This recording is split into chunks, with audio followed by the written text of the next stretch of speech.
Hey, what's up, my friend? Juan Pablo here. First and foremost, welcome to the channel. We greatly appreciate your viewership. Now, on this channel, we like to talk about the three pillars to financial freedom: credit, funding, and real estate investing. Now, if you're new, I'm Juan Pablo. I successfully quit my 9 to 5 at 30 years old with 30 real units in my portfolio, and I help fellow 9 to 5ers, small real estate investors, the single family owners, the landlords. Also help small business owners to achieve financial freedom through multi-unit investing. So today, I want to share with you the best strategy to implement based upon recessionary times, all right?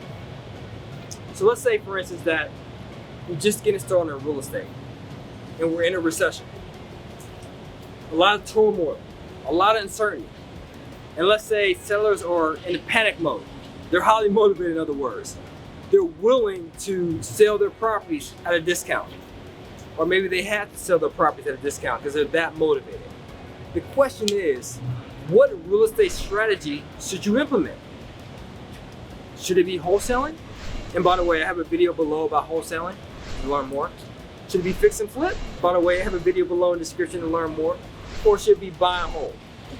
Great question. Well, this is what I recommend.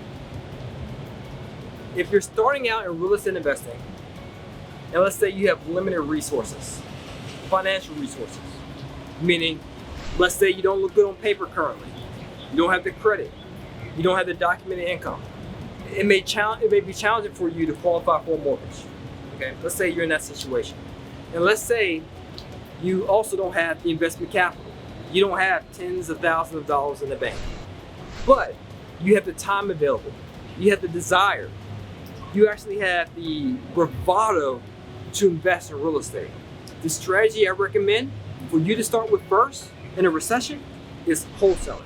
Because wholesaling is pretty much someone who has the mindset of an investor that can get access to deals. They're great at marketing, they're great at networking, they're great at being able to get properties from sellers who are highly motivated, get it under contract, sign on the dotted line.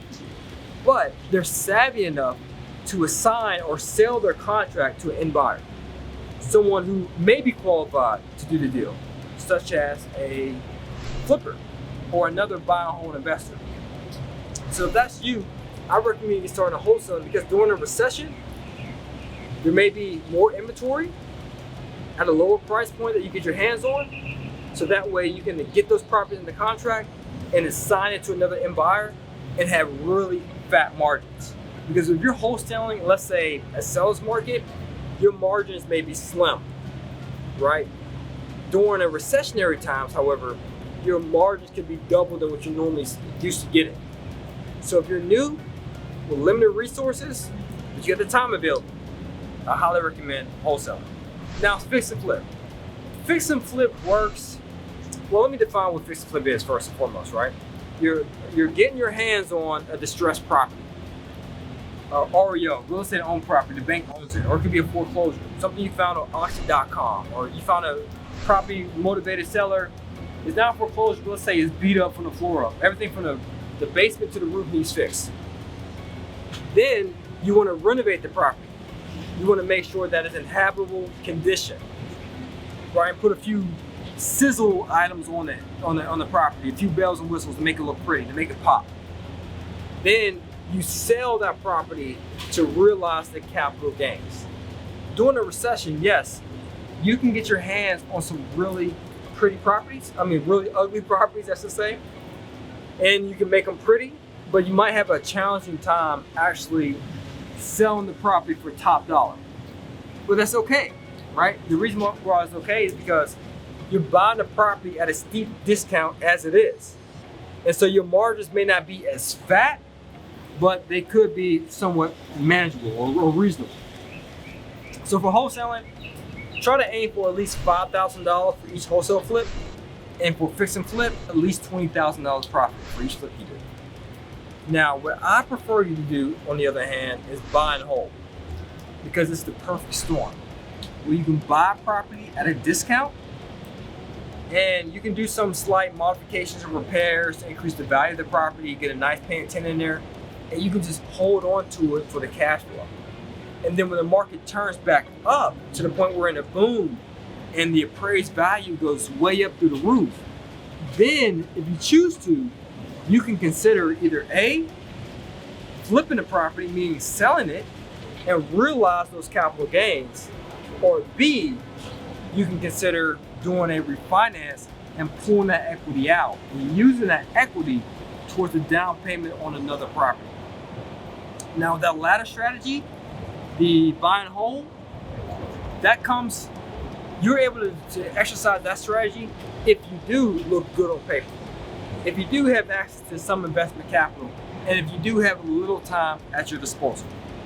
So what I recommend during a recessionary time, based upon your resources, whether you have the money or the time, those are the two most important resources. In my opinion, time is the most important, because time is the only resource that can't be replaced.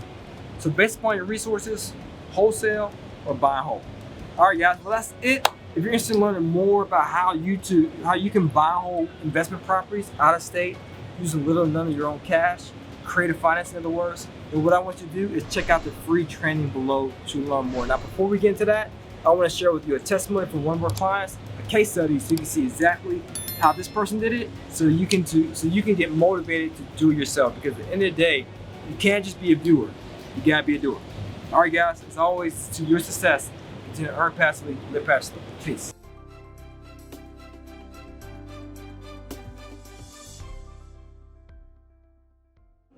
Jeremiah from Chicago.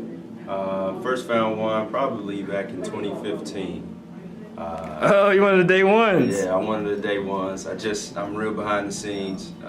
Real try to stay humble about things and low key. I don't like to be seen and show my face. So, but I'm doing it for one because he's done a lot, changed my life in a huge way since that time frame. So, since that time frame, I've been able to take my credit from low 600s to high 700s, over 750 now.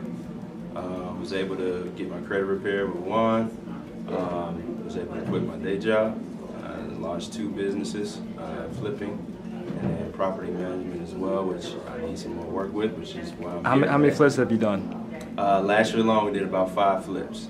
Last year alone, Yeah, 5 last year flips. alone. And if you don't mind sharing the gross profit, do you mind sharing that? The minimum that I try to do for each flip at a minimum is 20,000 at the bare minimum for each one. So safe to say 100K plus. Easy, yeah. And what about property management?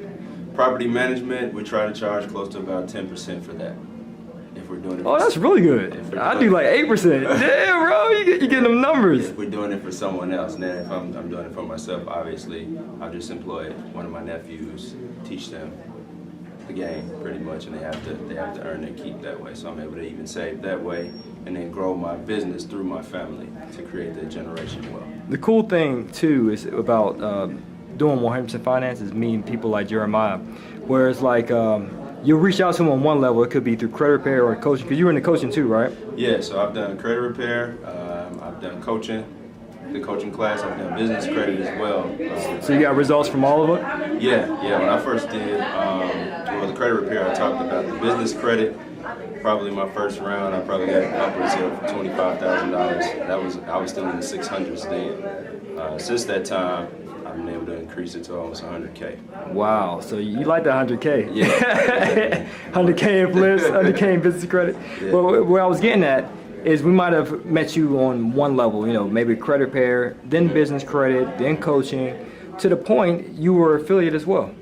Yes. Like we had like various relationships. Mm-hmm. Cool, man. This is my first time meeting them face to face. I think it's the first time meeting. Second time. So first time in Chicago. To Chicago. Chicago, right. Event, and I brought Mike out to the event. Oh, I remember him. Yeah. So you had a chance to meet with him. Okay, Who referred Dexter, and you did a video with Dexter when he in was Atlanta. there. Yeah. So it's just flowing, man. I'm happy to be a part of it and learn all I can. You've been a major inspiration to me to keep going. We're close in age, so. So let me ask you, Jeremiah, to that aspiring person who's who wants an outlet. They're tired of 9 to 5. Young man who wants, or young lady who just wants an outlet. What advice do you have for that person? Set the goals, put it down on paper. That's a major thing that I did that changed my life. I do it the 31st of every year with my wife. Back home, I even got my mom doing it now. And the way we post it is every time we're hungry, similar to your story, we see that. So every time we go to the refrigerator, nothing else is on the refrigerator but those goals. Each one of us has our own spot on the refrigerator, or you see that every time you're going to put a piece of food in your mouth, you're going to think about those goals, and it's going to push you to continue to make sure that you're eating, not only just eating, but eating well. That's true, and it's like if you're hungry for food, you go to the refrigerator. So if you're hungry for success, you go to the refrigerator. Absolutely. So that's the way we do it in the Wise household in Chicago. I like that. That is wise. I like that.